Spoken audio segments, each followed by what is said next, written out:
અત્યાર સુધી અલગ અલગ પ્રકારના દસ્તાવેજી પુરાવાનો આપણે ઉપયોગ કરતા હતા અને એનો અલગ અલગ મંત્રાલયમાં અથવા તો અલગ અલગ જગ્યાએ આપણે એનો ઉપયોગ કરતા હતા, પરંતુ હવે આધાર કાર્ડ એ એવી અનિવાર્યતા છે કે જેનાથી દરેક વખતે કોઈ પણ દસ્તાવેજી પુરાવામાં જ્યારે આપણે ધારો કે પાસપોર્ટ આપતા હોઈએ અથવા તો ડ્રાઇવિંગ લાયસન્સ હોય, પણ એ બધા કરતાં પણ સૌથી વધારે માન્યતા પ્રાપ્ત દસ્તાવેજી સબળ પુરાવો જેને કહી શકાય એ આધાર કાર્ડને માનવામાં આવે છે. તો આધાર કાર્ડ ક્યાં ક્યાં લિંક કરવામાં આવશે એના વિશે પણ માહિતી આપશો.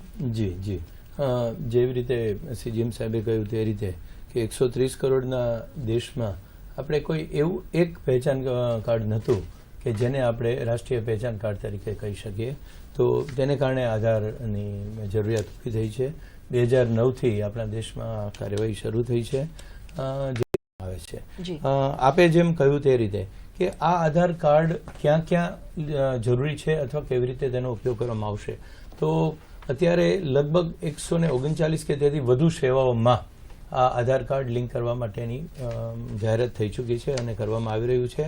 31/3/2018 સુધીમાં પાન કાર્ડ સાથે, બેંકના ખાતાઓ સાથે, વિવિધ નાણાકીય સેવાઓ દાખલા તરીકે પીપીએફ કે એનએસસી સાથે, મોબાઈલ ફોન નંબર એટલે સિમ સાથે, વીમા પોલિસી સાથે આધાર કાર્ડ જોડવાનું કહેવામાં આવ્યું છે. એટલે અત્યાર સુધી એમ કહી શકાય કે સરકાર દ્વારા સતત એવી સૂચના આપવામાં આવતી હતી કે આધાર કાર્ડ કરાવી લો અને આધાર કાર્ડ એ જરૂરી છે, પરંતુ હવે 31મી માર્ચ 2018 પછી એમ કહી શકાય કે આધાર કાર્ડ જરૂરી જ છે એટલું જ નહીં પણ હવે અનિવાર્ય થઈ પડશે.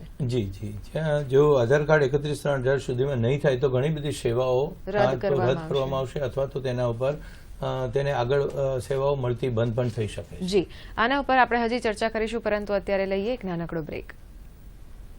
આવે છે.